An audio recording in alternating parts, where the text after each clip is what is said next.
I grew up in a where I'm taking baths in trash cans, or we have electricity. I think I was like 16, 17. I was depressed, right? But I didn't know what depression was at the time. But like, I would walk past a light rail, and I just think like, damn, what would happen if I jumped in front of it? You know what I mean? I look at a tall building, and I say, I wonder how bad it hurt if I jump off the building, right? I battle with this shit like strongly. Where I would go grab a bottle of pills and look at them, or take a couple and then get scared and whatever. I battled with this depression for about 4 years. It was the craziest feeling. Why I felt relieved, like all the sadness went away, but I was so sure that I didn't want to be here anymore. I tried to hang myself, and I ain't say I did hang myself, and if it wasn't for me making a loud noise, I don't actually know what happened because I blacked out. My mother heard me, and she came and saved me. Called the ambulance. I had to go down Shepherd Pratt for like a week, and it was similar to going to jail. Like, I was down Shepherd Pratt, and I was like, I never want to be here again. Now, it was fucking terrible in there.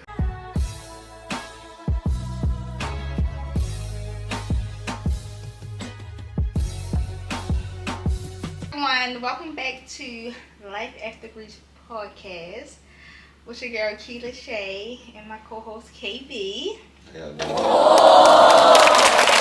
this is season 2. We're gonna start off with season 2, episode 1. So season 2, Life After Grief podcast, episode 1. Yes. So what makes this season 2?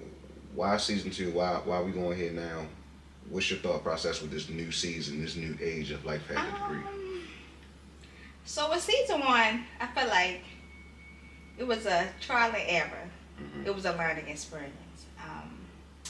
The whole purpose for season 1 was for me to tell my story about my process during Life After Grief. I experienced something traumatic that happened to me, that I went through. A lot of people don't talk about it. A lot of people don't open up and show their vulnerability. So I felt like I wanted to create a platform for people to just feel like, like you're not by yourself. There's other people that go through the same shit or the same situation. Like, I've been in your shoes. I've been there. I felt how you felt. Mm-hmm. And I just wanted to share, like, some of my experience that I went through. Mm-hmm. So, yes, I feel like season 2, I'm like, So let me ask you this. It's better. I learned more. Season 1, do you feel like you accomplished that goal? Like, you feel good about, you feel like your platform succeeded at what the goal was as far as being open, being vulnerable, and then season 2 is the next step of that, being more open, being more vulnerable, with more ideas and more stories? Or? Yes. Okay. So I feel like season 1 was more so, I kind of did it for me. Mm-hmm. I felt like it was something that I needed to do. So when I first even came up with the idea, I actually got the idea off I was watching TikTok, mm-hmm. and somebody just was talking about, the process of what happened when they lost their child father. Mm-hmm. And when they talked about it, it just made me feel like, damn, it's somebody else that went through the same thing, that I went through. Like, I know her pain, I know what she was going through. So I'm like, damn, I should do that. Mm-hmm. Like, I never kind of sat and told my story, in the open to people about, like, my emotions, what I went through with the family, just like emotions I was battling within myself. Mm-hmm. So I felt like I had to first get on and tell my story before I can allow others to come on and tell their story. Yeah, for sure. That makes sense. So, yeah, that was the whole purpose of season 1. I feel like season 1 was, like, more so for me. Mm-hmm. So season 2 is pretty much we want to give other people the opportunity to share their experience with grief and a whole bunch of things, not just right grief, but a whole bunch of things. But right, because I don't want people to think that. I know the purpose of the episode is just to create a platform for a community of people to understand that it's okay to be vulnerable. Yeah. Understand that it's okay to talk about your problems, but sometimes you need to talk about it. Sometimes you need a friend to talk about it with, or not even a friend. It could be a total complete stranger. Yeah. but Well, just like you said, you heard your story. You heard somebody's story on TikTok, and you related with that. So now you're giving other people the chance to express themselves and have new people hear it and see it and relate to it in the same way. Yes. Right? Because, you had the loss of your child father. and there's a whole bunch of different you know grieving aspects of life as far as like loss of family or loss of child. Shit, we lost a job as far as I'm concerned. It could be Right, anything, right. you know what I mean? So yeah, I do like the idea of that, and that was actually a big reason why I was excited to join because I feel like, especially in our community, black community, men 100% don't. We struggle with expressing our Yes. emotions and being vulnerable because in our generation we wasn't raised to. You know what I mean? But I also feel like I feel like men see themselves as like they can't show any weakness. They got to be strong, and it's just like it's okay to cry sometimes. It's okay to let out and at least vent to one person that you trust. Like not everybody is out there to get you or like to backstab you and stuff like that. And I feel like men carry so much on their plate. Like for example, women, we are more vulnerable. Like if I break a nail, we will fucking cry about some shit. Like we are more sensitive. Whereas though when it comes to men, y'all more like guarded and protected of your feelings and your image. I feel like. Yeah, like I went through a lot of shit, and like one of the things I through my maturation process, one of the things I came to conclusion of is like being more vulnerable is actually strength. I feel like it's weaker. You're a weaker person when you hold it within, because it's hard to let others know how you truly feel inside. It's hard to feel or show weakness in front of other people, but in my head, it's a strength because not everybody can do it. If everybody can do it, then it wouldn't be hard to do. It wouldn't be. So just from a man's point of view, why is it so hard though? Because of what you raised off of. Everything we see, everything I saw, speaking personally, everything I seen growing up, and the lifestyle that I was raised, father, older brothers and stuff like that, it's like it was told, boys don't cry, get up, you alright, Right. you know, don't show emotion, don't be scared, you can't, what you crying over her for? All these type of things is like we was raised in a way that made it seem like being vulnerable in any manner is a woman's thing to do. And that's not necessarily true because everybody have emotions, and so if everybody have them, why can't everybody use them? Why can't everybody validate them and acknowledge them? You know what I'm saying? So do you think? All right, so just bringing up what you just said as far as your childhood, do you think you was raised off survival or love? Between the two, I would definitely say survival. Okay. You know, like my childhood was a little bit chaotic as far as parents and the support I had. I didn't really have much of that. You know what I mean? Like my parents was out doing what they was doing at the time, crack baby, running the streets, in and out of jail, living with my sisters, things like that. But as far as like what I was learning as I was growing up, it was strictly survival. It was like get to the next day. You know what I mean? Yeah. Like I grew up in a where I'm taking baths in trash cans, or we have electricity. 4 different families living in a 3-bedroom. Really? Yeah, 4 different families living in a 3-bedroom house. You know what I mean? Watching your parents do drugs. Like I was raised by my siblings even more than my parents, but I do appreciate my parents. They did do a lot for me, and I don't want to minimize that. But it's overall like, yeah, it was on me. Like I never got sat down and had talks about certain things about learning how to be an adult or learning what to do. What's your next step? Going to high school. Right. It was just like you wake up, you 14 now, you in high school, go do it. You know what I mean? You 18 now, go live on your own. You know what I mean? Never got taught shit. You know what I mean? Which I'm fine with now, but I do think it's my duty and our duty as a culture who learn from the shit to break the cycle of not teaching the next generation. Right. You know? So, do you think that affected your mental health in a way? Absolutely. Just your childhood and growing up off of like survival? Yeah, for sure. Like me personally, shit, yeah, cause when you live in life with no guidance, you only can learn from your mistakes, right? So when you make a mistake and you as a man, you taught to not be vulnerable, whatever case may be, and I'm going through all this shit inside and I'm learning how to handle this shit, holding all that shit inside, it fucks with you. For anybody with any emotion, whether it's sad, anger, whatever. For me personally, it was anger, but I'm holding this shit inside and I didn't know how to let it out. I didn't know how to do it in the proper way. I didn't have any outlets as far as expressing myself or anything. So I grew up being a fucking a hoodlum, just because that's the only way I knew how to get it out. You know what I mean? Me bust a window here, me punch a nigga there. I didn't know no other way to express myself outside of just. Because wait, didn't you get put out of high school? Yeah. When you came to. Yeah. So I got kicked out. Yeah, I got kicked out. I should have thought about that. So, because when me and you met, I remember you told me like when we, alright, so Me and KB, we met in high school, 10th grade, Mr. Herrera's class. I will never forget. Mm-hmm. I used to cheat off of this motherfucker Yeah. in math class. Like, what was it? Algebra 1? Mm-hmm. What was it? Oh, no, it was it pre-calculus? It was geometry. Okay, I used Geometry. I used to cheat off of you so Yeah, it motherfucking was bad. yeah. But I remember you told me, like, yeah, hey, I came here because I got a pilot. Yeah, before I came down there, like I was like when I came down to Southwestern, I was a completely different person. I started to learn from the shit, but when I first went up Poly, so one of the struggles I had was like, I'm a smart dude, got a good head on my shoulders, but I was raised in the trenches of trenches, right? Mm-hmm. So I didn't feel like I fit in anywhere. You know what I mean? So I hang out with street niggas, and they was dumb. I hang out with smart niggas, and they wasn't street enough. You know, like it's like Right. I didn't know who the heck. Like, I didn't fit in anywhere. So when I was at Poly, it was a complete like I don't even know what to call it. I just didn't fit in. You know what I mean? And then the people who was quote unquote tough up there was like they wasn't. I'm like, yo, you will get crushed if you went to a real hood. You know what I mean? So I just didn't fit in. I just didn't get along with those people, and for some reason, I just started beefing with them a lot.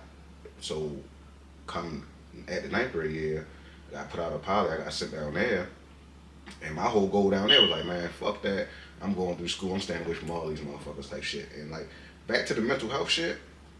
It was a lonely process. Like when you going through shit and like you have nobody to relate to, because my family is built one way, but yet I'm trying to be. So if my family, throughout my whole life experience, they all live in a street life, and I'm trying to be different and better, but I have no example of what's different and better. Right. You know what I mean? So I'm just on my own, and then you see people who are doing better. You see the people who going to polys or they doing good with their life, but they got a support system.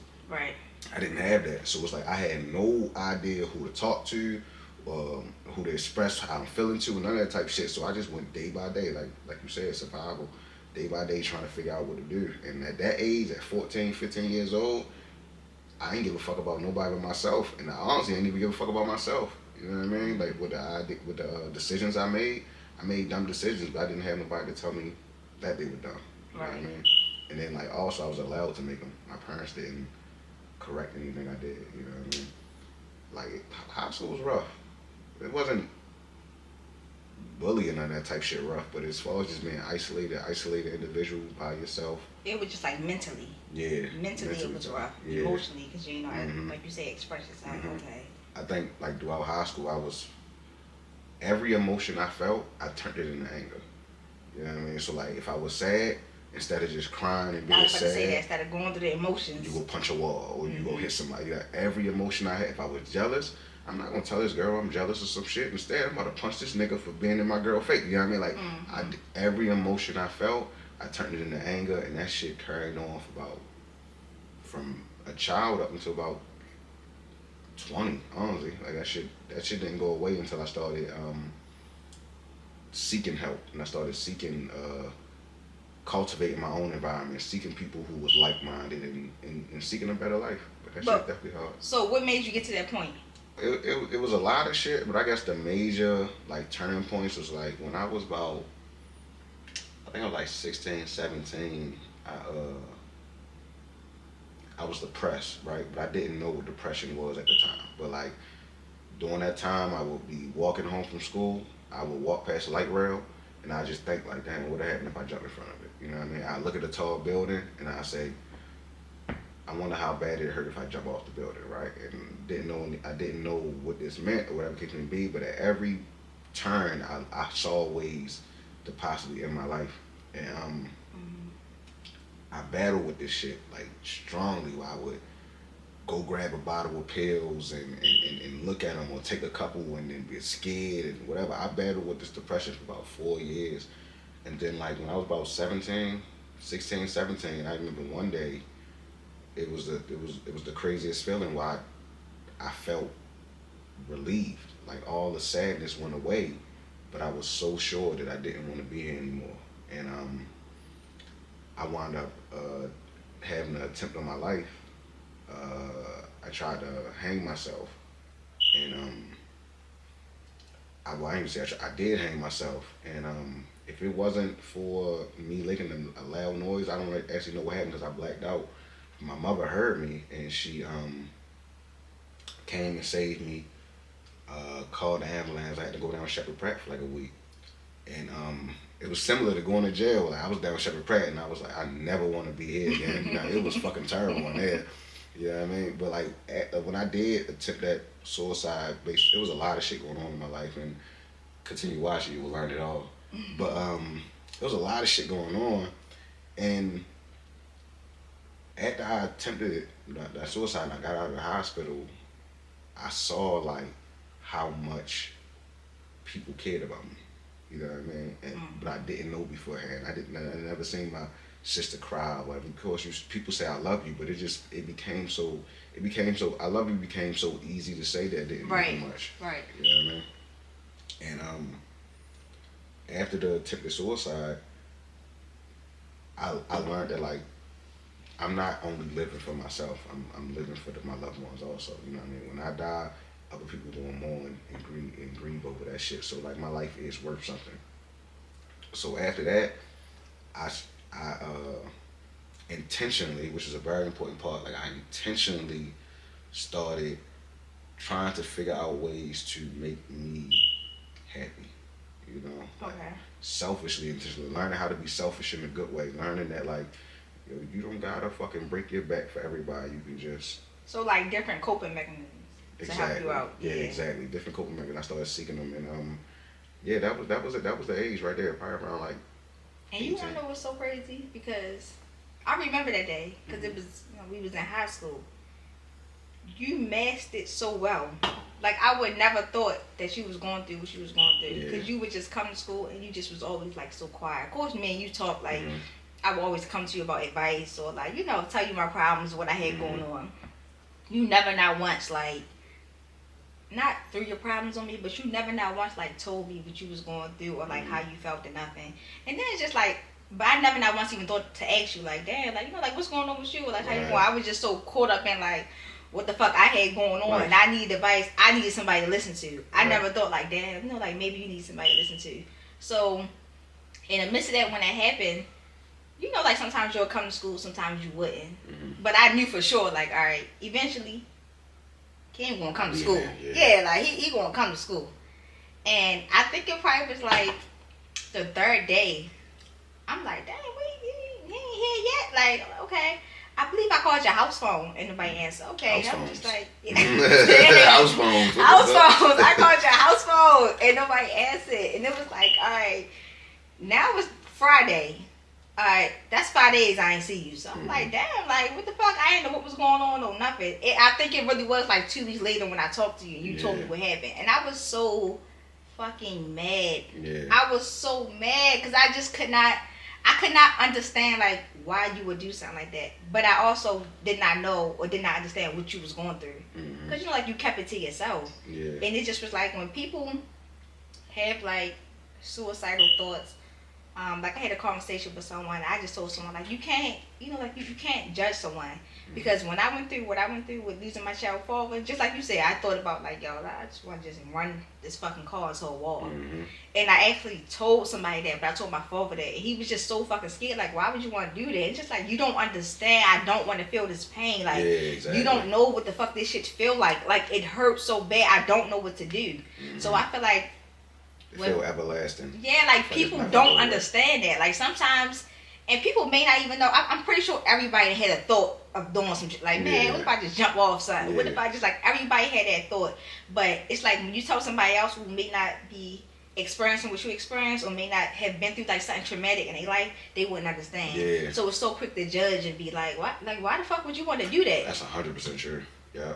And it's like what the fuck? Like, that's crazy because like that's exactly, you know what, maybe this is why this podcast is a great idea, because that is the fear that you have about expressing yourself, about being judged. We care so much about, and it hurts or it feels something when you express something to somebody and they minimize it by being like, why would you do that? Why would you say? It's like, yo, you may break up with your boyfriend or girlfriend, that may be hurtful for you, but whereas though I may get over it in a day. You could lose your parent, and that could be very. Sorry. You could lose your parent, and that can be very bad that can be very hard on you, but that can be easy for me. Like everybody experiences different shit and handle it different ways, so it is very like it's a terrible feeling when you do express yourself and to somebody and that person is an understanding of it, of like what you going through. Like maybe you wouldn't feel the same way, maybe you wouldn't do the exact same thing or have these same thoughts, but right now I need you to be empathetic. You know what I mean? I need you to understand this is how I feel and make me feel better. But it's I don't think in our culture, in our community is I don't think we good at being supportive when it comes We to not. grieving We not. and So vulnerable. yeah, we not. So that's the whole purpose of me like trying to do this podcast, Right. like trying to just open the door for people. Like you'd be, especially in Baltimore City. I'm pretty sure everybody didn't experience something that's kind of like traumatic or Yeah. like need to talk to somebody, even if it's not therapy. Because like I know in the first season I tried to, not push therapy on people, but I tried to introduce it to people. Because again, I did therapy one time, and it was like One session or like one two times then. So it was 2 sessions. But I'm saying I only gave it a chance one time. Because, like, I felt like, I was trying to rush the process. I didn't want to go through the emotions. Like, I did not know that grief would last fucking 6 years. 5 years. I'm thinking, like, all right, after a year, I'll be fine. No. Yeah. And it was, like, because I tried to, I guess, like, surpass the emotion. Is that the right word? Yeah. Okay. I tried to, like... Try to just shove it to the side. Yeah, like, okay, like, all right, my thought process was, all right, it happened, Kiana, now you're with Chell, you gotta do what you gotta do, life goes on. That was my thought process. And it's like, no, hold up, let me kind of, like, go through the emotions. Like, yeah, life goes on, but as far as, like, my mental health, my emotions and everything, it's like, no, that shit was like fucked up. I was like really in a real dark place. But I did not know until like years later. Right. As I finally went through the emotions, I noticed like, damn, I was fucked up. And you reflect back on it. Yeah, and I had nobody to talk to though. So then when I went to therapy, mind you, I probably went to therapy, I went to like the 3rd day after he got killed.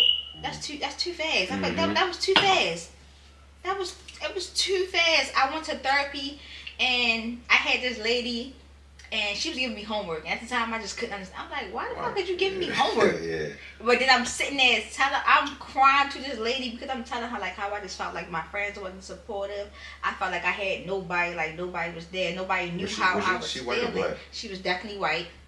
Caucasian, let's say Caucasian. She was definitely Caucasian. Okay, so that's the thing too. I'm looking at it like, I'm a fucking black African American fucking young female. You are a older Caucasian, lady. You got pictures of your family up on the wall. It's like you don't I felt like you cannot fucking relate to me. We didn't have the same struggles. You don't know like what the fuck I'm going through. So after that I just stopped going. Yeah. I stopped going. But I honestly felt like, all right, if I felt like that therapist did not work for me, I should have maybe tried to seek another therapist that made, like, but again, I we felt don't more know comfortable these with. things at the time. Yeah, I didn't know.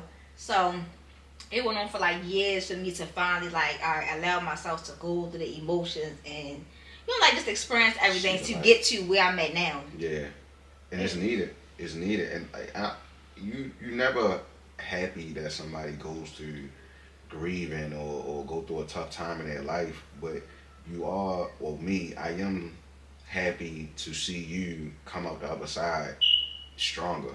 You know what I mean? Because we all don't make the, like in high school, my mother didn't save me. I've been dead. I would never been the man I am now. You know what I mean? But I needed to go through that in order to become who I am now. You know what I mean? And I want people that watch this or people that hear these type of stories like to understand, like, yo, you're not alone. We all go through some rough shit, and the only way to get better is to go through it. You can't run around it. You can't hide it. You can't hide from it. You can't skip it. Like, you have to go through it. But at the end of the day, I promise you, like, I make this promise to you all, like, if you go through that shit, you'll come out stronger and better. You know what I mean? And people gotta understand too. Stop feeling like you're gonna be embarrassed. You know what I'm saying? To tell somebody like. I feel like people don't feel embarrassed to feel like you need to tell somebody like, I need help. Yeah. Like I need help. The stigma. Like it's like, all right, you feel like you don't have nobody close to that you can talk to, at least reach out to someone, like I said, like therapy or somebody, Mm-hmm. like maybe your parents or aunt or something like that. Just let somebody know, like, I need help. Mm-hmm. You know, you never know how much that person or someone can point you in the right direction to have you, you know, like in a better mindset, in a better, what's the right word I'm looking for? In a better, like, emotional State. there we go, emotional state, yeah. No, like I this is why I'm blessed to have you. Like, you know, like I'm not good at. Don't I'm even not brag good about at. me, side. Yeah, shout out to Keith the Shed. Like, I'm not good at. It's even to this day, I'm still not good at expressing myself. You know what I mean? So with all the growth I'm sitting here talking about I had, I'm still growing and getting better. But one thing I do know I'm better at now is I understand my emotions a little bit better. But like, I'm blessed to have somebody like you who could get it out of me. And like you said, like, I never expressed myself before in high school. You will come out and express yourself to me. Sometimes, you know, the people who seem the strongest may need your help as far as like to bring it out of them. They need somebody to lean on too. They so used to being that rock for everybody else, they gonna need somebody to be that rock for them. And I appreciate you for that because like, yeah, you understand, G. Like, I cry. I don't cry public. I don't cry in front of people. Not your like. You've been like, you done brought that out of me so many times. There's been so many times where like I felt the way for months, just shoving it down, and then I have a conversation with you, and then I feel so much relief after that conversation. You know what I mean? And I truly feel like, back to what you said about people feeling embarrassed, but I truly feel like we have a stigma in our community on mental health or crazy, whatever. Like, yo, everybody go through this shit. Everybody go through grief. Everybody got mental health issues. Everybody feel crazy at a point. Everybody been cheated on and cheat. Everybody go through everything, Jay. It's just that some people like to hide that shit. But what this podcast is set off to accomplish is letting you know that this shit is normal. It's normal to be sad, mad, upset, grieving, jealous. Like, your emotions are normal, and you have to, even if you don't express them, you have to acknowledge them and go through them and feel them. Like, feel that shit. Don't stuff it down because at the end of the day, you ain't hurting nobody but yourself. Right. You know what I mean? Because 100% you back. definitely going to suffer in the end. So back to 100%. what you're saying as far as like our friendship, I also felt like you kind of got to know that person. Like me, I know you. Yeah. So like, even sometimes you don't feel like talking. Of course, I don't try to force it out of you. No, I for just be sure. like, you sure? Why you never want to like open? Like, I'm like, Mm-hmm. why you never like just tell me what you going through? Mm-hmm. Like, and you also told me, like, you know, I just like to kind of deal with things myself, and you don't like to bring your problems onto other Yeah, people. that's really hard for me. And I'm just like, I never thought of it that way. Because, like, all right, I'm coming to you about my problems, or, you know, telling you certain stuff about what I'm going through. I never thought about, like, all right, damn, am I, you know, putting my problems and my situations on him, not even thinking that he got his own problems going with. Yeah. But also, I also wanted you to feel comfortable, like, yo, you know you got me. You know I'm not going to say nothing. You know, if anything, like, you know, like, your secrets are safe for me. Yeah. I don't want you to feel like, oh, I never wanted you to feel like, you know, like you didn't have nobody to talk to. I know, like, certain little things that you went through growing up. So I try to, like, you know what? If I got it, you got it. Especially like when we was in high school. You know, so it just was like, I remember we came up with a phrase. It probably was like last year. I told you. I'm like, Hakeem, whenever you feel like you want to talk about something. Yeah. What was the phrase? Oh my God, I forgot. It was like, I do know what you doing this weekend? Or it oh, yeah, something like that. Yeah, I'm like, whenever you yeah. need to talk, because your thing was, I think that you didn't know how to, I guess, like, come out and just talk to me or tell me like you need to talk to me about something. You kind of feel some type of way about something. So I came up with the phrase for you, like, all right, if you ever feel like you want to talk about something, or you got something in your mind, or you feeling some type of way, text me and say, how was your day? Or how was it was something like that. And then I would know based off that phrase, like, all right, something going on. Yeah, something going on. Let me call him.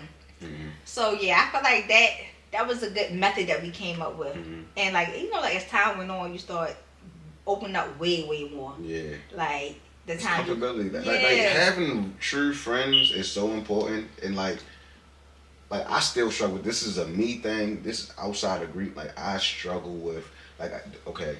So part of how I grew up was the youngest child. My parents had me. My mother was 36. My father was 46. You feel me? My siblings was grown by the time I was born. You know what I mean? Like, I always felt like a burden. You know what I mean? It's like, oh, you know, oh, I'm going out this weekend. No, I need you to watch Hakeem. You know what I mean? Okay. Like, shit. So it was like, part of that shit attached to me with, like, even now, was like, expressing myself was like, yo, I don't want to be a burden to somebody else. You know what I mean? So I may go through something like, you know, let's say my father died a couple of years ago. And it's like, all right, well, maybe I do need to express it. But it's like, shit, well, she lost her baby father. You know what I mean? Like, everybody go through shit. It's like, deal with it. You know what I mean? Like, everybody going, every day you wake up and you drive and you stuck in traffic on 695, everybody in one of those cars is going through something. Right. You know what I mean? So what right do I have to unload on somebody? And that's a bad thought process. I was about to say that because you can't think like that. It's very bad. You can't kind of compare each other's situation. You can't think like, all right, damn, she lost her child forward. That shit more, it's more severe than what the fuck I'm going through than me losing my father, even though we barely kind of had a relationship. You can't do that because it's like, that don't fucking matter. That shit still affects you. Because I know it's people who lost their child father and it wasn't with their child father, but it still affected them.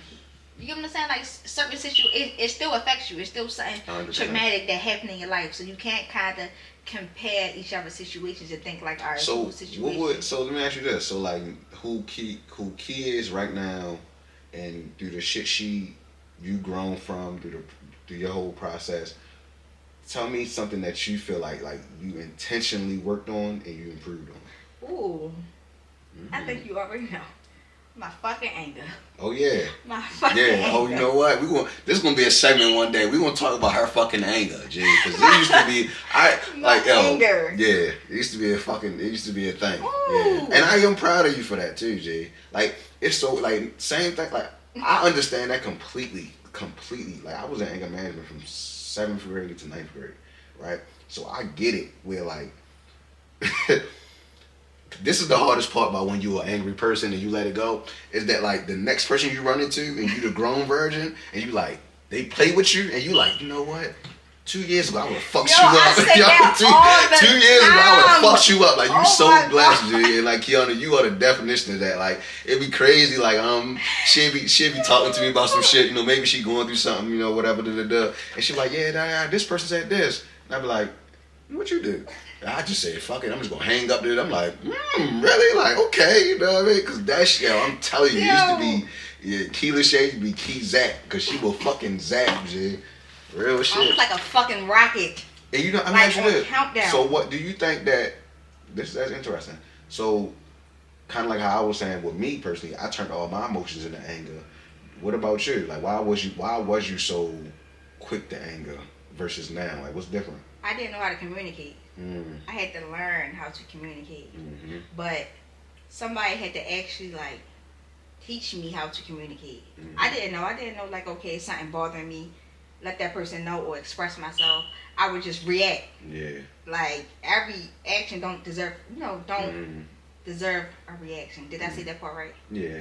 Yeah, well, every reaction doesn't reaction, but every reaction doesn't deserve an angry reaction. Yeah, sure. like, I would just like react instead of just saying like, it's like, all right, let me just give an example. Yes, if you were to do something to me, I didn't like it, or if you were to say something crazy to me, like out the line, I would just, what the fuck you just said? Who the fuck you talking to? Yep. Like, I would just snap instead of saying like, look, like don't say it to me. I don't feel comfortable with you saying that to me. Like, I don't like that. Like, this and third. Instead of just communicating that, I would just like react to it. Yeah. Like, just to let people know, like, do not fucking play with me. Yeah. But you don't have to always have that demeanor, because sometimes that demeanor don't get you nowhere. And I actually had to learn that the hard way. Catch more bees 100. So I had to I had a friend, and they actually taught me to communicate. They like, how do I know if, well, they once told me like, how do I know if I did something to you if you don't let me know? Because then I also started to like, all right, if somebody did something to me, I would shut down and say nothing. And then I would let it build up. And then eventually I would just explode. Yeah, and I'm just saying everything that you did. And they just like, well, damn, I ain't know none of that shit. How am I supposed to know? That's a fact. So they made me communicate. Like, actually sat down like, no, tell me what happened. Tell me what's wrong. Like, tell me why you mad. And I was just like, no, I ain't know how to express myself. Like, no. And they just kept like pushing it out of me. And then eventually I just start doing it. Like, all right, so now every time somebody do something, I just be like, no, I don't like how. Yeah. Like we gotta have a conversation. It's like give the person the chance to redeem it. Like before, so before it was like, person do you wrong, I'm gonna smack the shit out you, cool. But it never gave the person the option to fix their wrongs. Right. Now you communicate. It gives the option to be accountable for what they. Oh, well, you know what? Damn, I didn't know what made you feel that way. I'm sorry. I didn't mean that. Wasn't my intention. Okay, cool. You apologize to me. I feel better. Let's move on. But without the communication, you don't get there. You know what I mean? So yeah, Right. I definitely get it. Yeah, so it was definitely like a learning experience. Hell yeah. Like definitely. Let me ask you this then. So like, when you, like where you are now and all the growth you have, do you ever, how do you have friends or close ones who are not yet where you are as far as growth? And do you feel an obligation to get them there, or do you just let them learn from their mistakes, or what? Like, how do you go about that with other people around in your life and getting them to recognize, like, maybe you need to communicate more, maybe this, maybe that?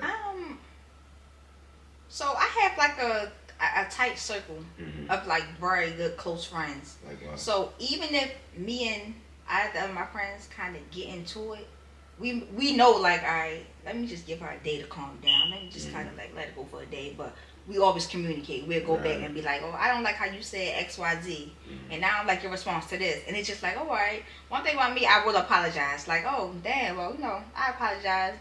That wasn't my intention to make you feel that way. But then I'm going to say my reason of why I said it. Like, no, I was saying it because, X, Y, Z, whatever. So I feel like my friends, my very close friends, I feel like we have grown to learn each other and to know, like, all right, if something happened, all right, me personally, like, for example, if someone was to come back and tell you something, and I always say this, like, if somebody was to come back and tell you something that I said about you, yeah, you may be mad, but you'll call me first and be like, oh, Key, even though you know I wouldn't say nothing like that, you'll just call me like, Key, did you?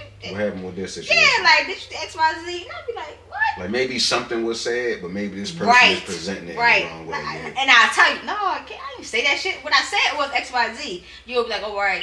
Versus instead of just cutting me off and not talking to me for like, and I'm just like, damn, I don't even know what the fuck happened.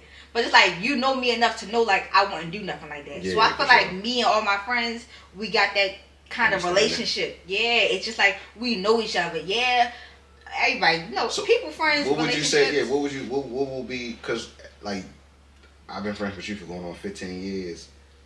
Everybody don't have that shit, you know what I mean? Like I just telling you earlier, like, I'm blessed to have you, you know what I mean? Like, true friendships, and you similar, like, you got very tight circles who you've been friends with for over decades, you know what I mean? Like, solidified. A lot of people make friends every day, go to find a new job, make a friend, With a person like that, what would you tell them as far as how to set those certain boundaries or expectations in the friendship as far as how you want to be treated and communicated with going forward?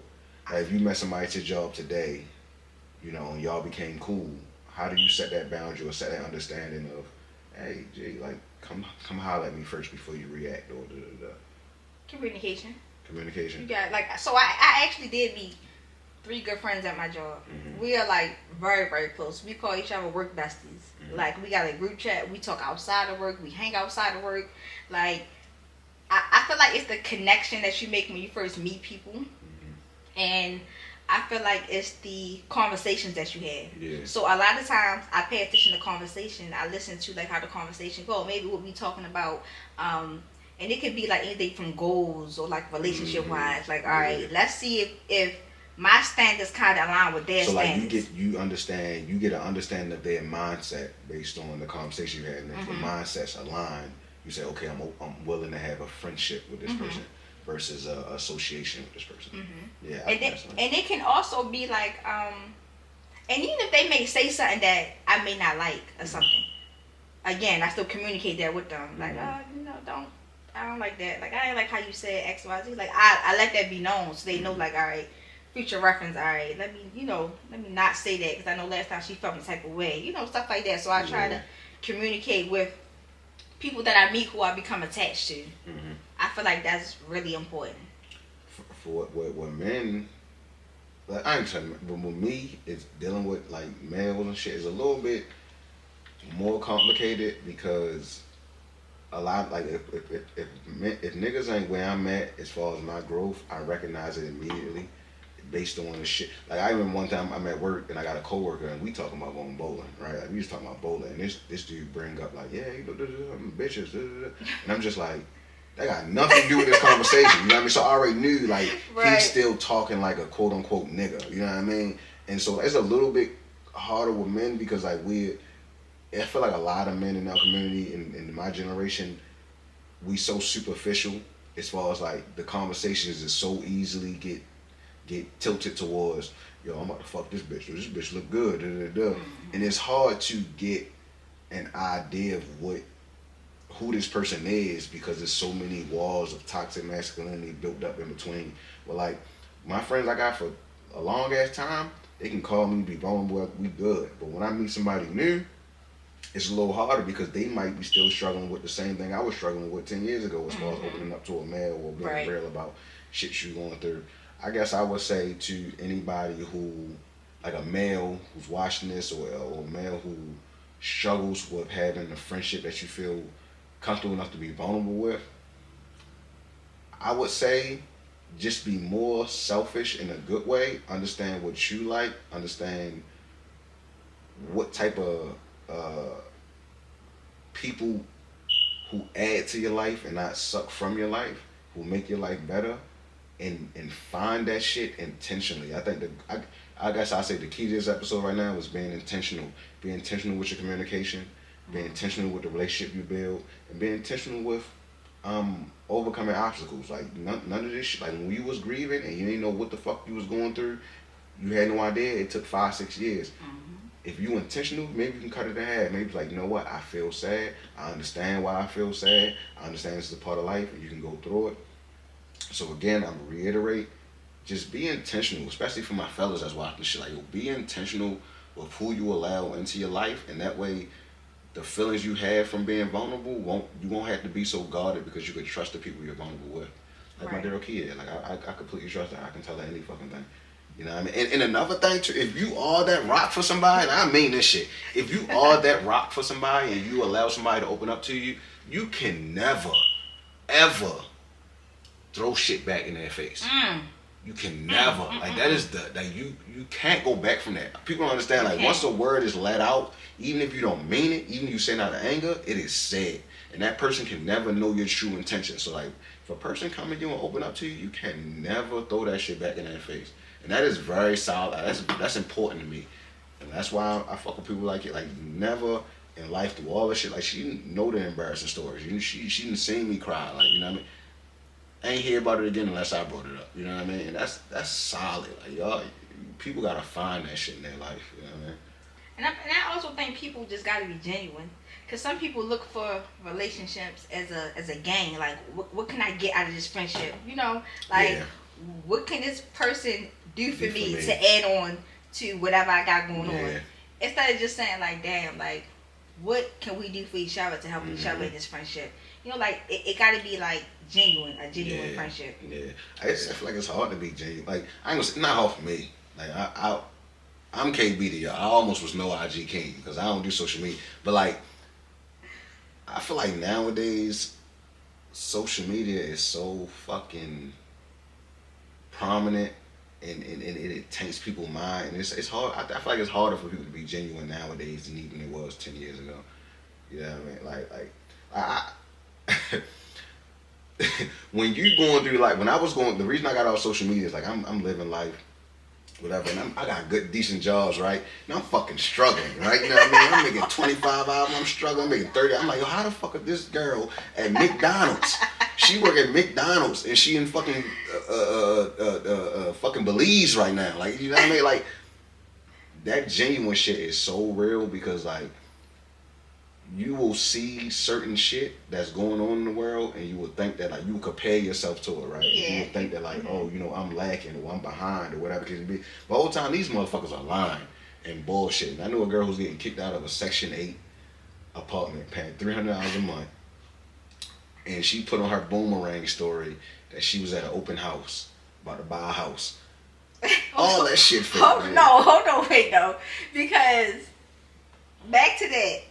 You can't compare yourself because a lot of people, just because I make sure that nobody's going to show the bad on social media. Facts. Some people do though. Yeah, some people may, do. put their little soft stories out there. But again, I feel like when people do that, that's their outlet. That's like a lot of people don't have a outlet. That may be like their only source of outlet to express themselves. So yeah, which is fine. But like, you can't sit and compare yourself to somebody else because it's like, okay, because she work at McDonald's and her ass in Belize, you don't know how long she been saving up to take that fucking trip. That's true. So it can't be like, all right, she's stamping up and no, the bitch probably really was saving her motherfucking checks. That could be. And now she took the trip to Belize. Yeah. Okay, she may be saving up for a fucking Gucci bag that she wanted. Mm-hmm. You can't sit and be like, and you also can't judge a person by their job title. Mm-hmm. You cannot judge a person by their job title. That's 100% true. Because some people may feel like, how the fuck? Oh, she work at Wendy's and she's sitting there. Oh, her shit fake. She got on some Balenciagas. It's like, how the fuck do you know? Yeah. You don't know how much she's getting paid. Mm-hmm. And even if she is getting paid way less than you're getting paid, you don't know if she have any other source of income. Mm-hmm. Or if they are, have savings that they saved up for to get that one pair of Balenciagas.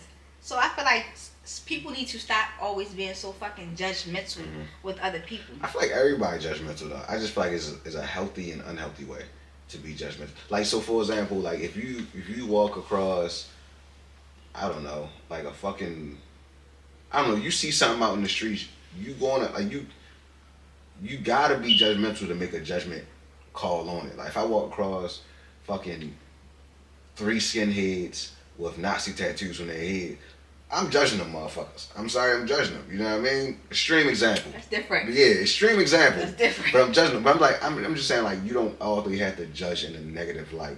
So, like, if a person working at McDonald's, maybe it's their second job. Maybe it's something. Right. You know, whatever the case may be. Like, you don't. Like, a lot of people don't put their business on. How do you save yourself? Like, I got off the shit. I'm not mentally strong enough for that shit. But how do you save yourself from seeing, fucking bitches or women with surgeries or whatever it may be, or like just a fake. How do you save yourself from comparing to whatever you see versus just being true to yourself? I don't give a fuck. You don't give a fuck. I don't give a fuck that bitch. So it don't even like subconsciously sink into your head, like, cause I struggle with that shit. No, with one thing, like, so I work out a lot now. Mm-hmm. I'm not where I want to be in my goal weight. Like, so for myself, it's more so what I want for myself. I may look at a person, I'd be like, damn, that bitch is snatched. Like, even if she, it'd be motivation. Even if she went and got a BBL, it's just like, all right, I may see some people who took the surgery route. I may see some people who really sit there and work out and fucking do calorie deficits and stuff. So I take that as motivation, like, all right, I know what I gotta do for myself to make me feel comfortable and get to my goal weight. So a lot of that stuff I kind of turn to motivation. Like, I can see people, they may have, I don't think I'm easily influenced. Yeah. Because I don't really care about designer stuff. Like, I have a couple designer things and I feel like I wasted my fucking money buying it. Like, half the shit I don't even fucking wear. It's a fucking waste. Now, granted, if I like it, I'm going to buy it. Yeah. I don't care how much it costs, I'm going to buy it. But I think I done got older to where as though I feel like certain shit is just like, I don't need that. What the fuck do I need that for? Like, that shit can't even hold my fucking wallet and all my other stuff, that little ass bag, and it costs $35. You get what I'm saying? So it's just like, I'm not easily influenced. I don't care what other people have going on. Yeah. It's just like, all right, what's for them is for That's them. That's your superpower, though. What's for me is for me. That's your superpower, yeah. It is. I think I never been like. You haven't. You never been. I'm so humble. Like, I'm so humble. And Trey tell me this all the time. He be like, Key, you can't really fucking splurge on a bitch. You just so. I be like, I'm so humble. Yeah. Like, I don't care. I don't like being flashy. It's just like, all right, because for one thing, if I ain't got it, I ain't fucking got it. Yeah. And even if I do got it, and my goal may be something else, so I will tell myself I ain't got it. Yeah. You know what I'm saying? So I think it's a mindset thing, and it's also that's definitely a mindset. Yeah, it's definitely a mindset thing, and it's just also within you. Like, you got, in my opinion, you got something that I think a lot of people lack. You got extreme self-confidence, and I don't mean that in like you cocky. I mean, I literally mean like you are confident in who you are. Like, you love you, And that's something I've been working on too. But like I took a different path to get there. But like one of the recent things I learned was like I love me for me. So if let's say I got a crush on this chick right here, and she like niggas who's 6'5". Well, lady, I'm never gonna be 6'5". Like it ain't gonna happen. You know what I mean? So it's like, cool, you not for me. Exactly. You know what I'm saying? So it's like I'm cool on it now. Like I love me for me, and I think that's one of your like you always had extreme self-confidence in a good way. Like I don't even mean cocky. I really mean like you love yourself for who you are, and the things you don't love, you work on. Right. You know what I mean? For myself, not to please nobody else. Yeah, 100%. I think that's key too. I think I'm gonna take that from you. Actually, I'm gonna steal that. I've been working on it, but no, that's literally like your superpower. Okay, I always admire that about you, Jay. Like no matter what. Like we just was talking about a situation with somebody who have extreme confidence. You know what I mean? So maybe we need to salute them. You know what I mean? Like, hey, shout out to you. Shout out to you. Hey, hey, you don't know who you are, but you know who you are. You know what I mean? Like shout out to you. Like you're straight. You fuck it. You know what I mean? Like I do love that. I feel like a lot, like for all of us, and when I say all of us, I mean like the black community, man. Like we got to stop putting each other down, G. Like I feel like a lot of our like. Let me ask you this as a woman because it's different for men. I feel like women compete with women, right, in all aspects of life, like whether it's relationships or what you got versus what I got, with all that type of shit. You never struck me as somebody who competed with nobody else. If somebody was competing with, if you had a friend who was worried about the next person, right? What would you say to them to get them to focus on themselves? Like, cause I know you've seen it. I know you heard before. Like, had a friend who was like so worried about their next girl or something like that. Oh, she fat. Oh, she's skinny. Whatever the case may be. I know you've seen it. What would you tell them? Like, what the fuck would you tell them as far as focus on yourself? How would you I want straight Key Lachey, not the therapist. How would you tell them? Like, bitch, you got it all already. Just I would say, what she eat don't make you shit. Yeah. So don't sit there and worry about what the fuck that person got going on. That's a fact, too. But you know what? I didn't have a friend with though. They just sat there and they had been like, just to boost me up. Like maybe like, all right, for example, I had a friend, one of my best friends. Oh, not one of my best friends. Everybody knows who my best friend is. My best friend. One time I just was like, oh, this guy was best friend. Oh, I heard he messed with XYZ or whatever. And she just was like, the fuck, she ain't even all that anyway. And I'm like, oh, we ain't gonna do that now. She actually is pretty. We not gonna do that. Like, she actually is pretty. But I do understand my best friend for doing that. He's just like, oh, at the end of the day, I'm gonna ride for you. I think you're the best looking girl ever. And it's just like, all right, I love that for you. Like, for me as well. But like, no, we're not gonna kind of downplay another woman. Yeah. But I think women just do that naturally to help their friend, because you never know like the girlfriend effect. Yeah. Okay. That's what we gonna call it, the girlfriend effect. Yeah. We may never know that person's true self-esteem, because you may have some friends that got true self-esteem, problems, and that their friend job is to make them feel like they're worthy enough, or like to make them feel like they're that bitch. So it's just like, oh, girl, she fucking fat. You look better any motherfucking way. And it's just like, you fat as well. Y'all you know what I'm saying? Like, I'm going to boost you up, though. I'm going to tell you, like, no, bitch, how fat ass you really? So, for sure. I think that people just got to more so focus on, all right, if that's what that person chose to do or whatever they got going on, that has nothing to do with you. It don't align to you. So I think people need to focus more on themselves. Yeah, social media can be the devil, for sure. It can. It is. So... Okay. It is. You're right. So I feel like it's less like, it should be less comparison and more self-focus, maybe. Self-focus, but I was trying to think of something else to say. Maybe self-focus. We can use that. Self-focus work, man. Listen, we drinking. Is it good? I feel good. How you feel? Okay, you feel good? I feel good. I feel like this episode we covered a lot. Mental health, you talked about your childhood, growing up. More stories to come. We talked about just like our perspective on our growth, on how like things that we learned in the past, how it made us who we are today. So I feel like this episode we covered a lot. I'm like very, very confident Excited? Yeah, like that people will probably, like take this episode and feel like more open to or more comfortable to open up to people. Mm-hmm. That makes sense. That's the goal. Yeah. So hope you guys receive what we saying, and we can't wait to hear back from y'all. If y'all want to comment, leave a like, anything like that. Anything is appreciated. If you want to come on, let us know. Anything is welcome, and we accept all. No judgment in this facility. But we decided to leave y'all off with a fun little game. I think we're gonna play a little Two Truths and a Lie. Mm-hmm.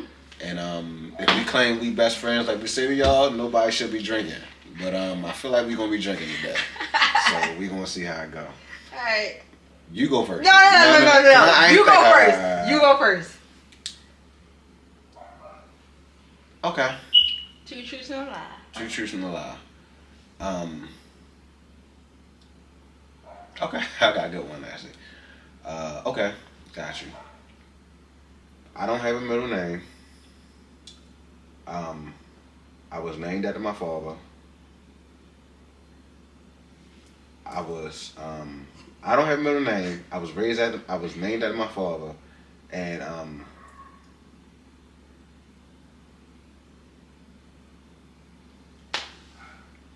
sorry. I'm not. Go ahead. Name of my father. No middle name. Name after your father. And oh, okay. I don't have a middle name. I was named after my father, and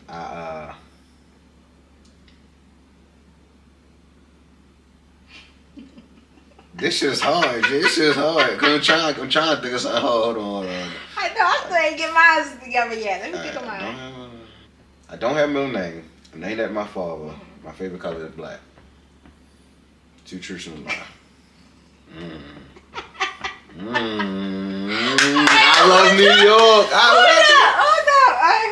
Hold up. It's tough. Ooh. This is tough. It But I is. don't share none of this information. Because I feel like, alright, two truths and a lie. Two it's true. Alright. One is a bold-faced lie. Alright.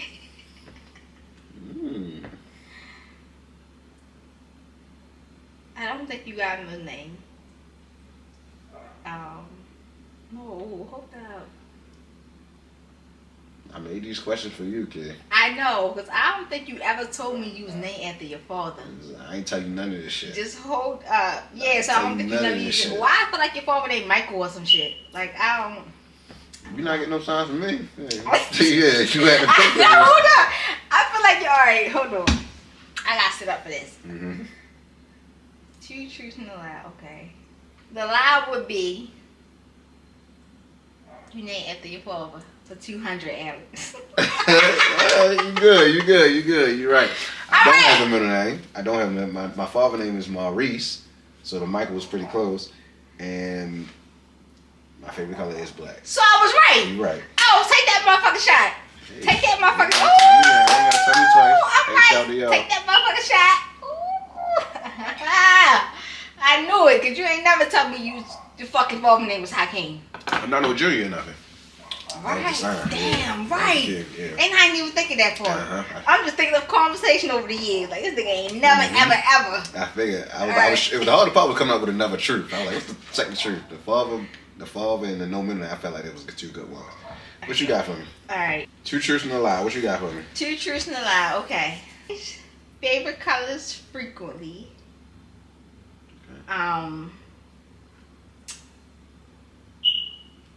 My oldest son birthday is in July. I work for the state of Maryland. Two truths and a lie. Your oldest son. Oh. Yeah. Ian's birthday is definitely late it's September, right?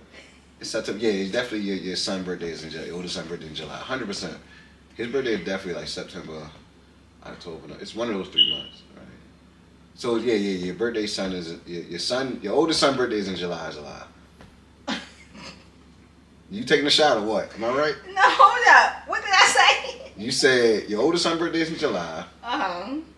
which I change favorite colors you frequently. change favorite color frequently, And I work for the state of Maryland. All right, so I know one, Bing. So it's between change the favorite colors, and I don't even know your favorite color.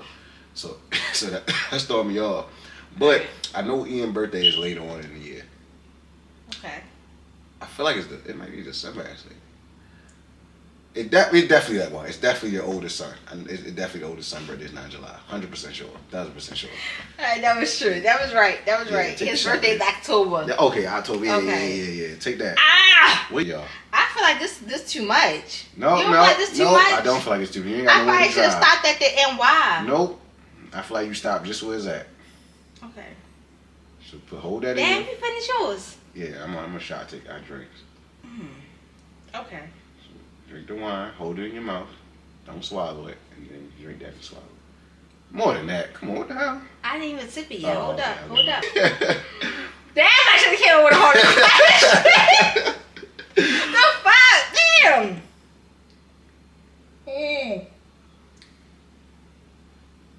You making it hard. Why you watching me so fucking long? Hold Cause up. this is what I live for. Because I already swallowed the wine. Hold Why on. the fuck you swallow the wine? I don't know. I feel like it was going to fall out if I tried to. Alright, hold up. Fuck it. Mm. Oh, you can't. No, you fucked up. You tasted it. Now, oh my god, now you scared. Oh my god, now she scared, y'all. Now she scared. That wasn't that bad though. Okay. Woo! Damn, I only took a sip. What that whiskey? Yeah. No, she took whiskey. I took tequila. She took whiskey. Oh my god. You might gotta cut it. You might gotta cut it. It's Hold empty up. now. She's like she dumped it out the whole time. Yeah, man, hold like up. she drunk it. Pour this. Just pour that in. Just hold it in Okay, your mouth. yeah, let's just do it like that. Let's Yeah. just pour it in there, There you go. in the wine. Mhm. Swivel, swivel, whatever the fuck you want to call Down it. that shit. Damn You got it. down all of it. You got Okay, down all of it. okay, Yeah, yeah. I can, okay, Take a big gulp. okay, a big go. I got faith in I'm a sucker ass bitch. you. This shit is burst. I'm a sucker ass bitch. Okay. That's a part of the shot, yo. That's a Mhm. part. No, we not done with her yet. Take another one. Oh, it's not that bad. Yeah. It's not that bad with the wine. Okay. All right. You gotta do the whole thing. Okay. Give me a big gulp. There we go. Mm. And that right there Mm. is episode 1 Mm. of season 2 Mhm. of Life at the Grief. Come back, like, Woo! subscribe, comment, and we will have fun. Yo, what the? Woo, no, That shit was rough. that shit was woo. That shit was crazy. All right, cut.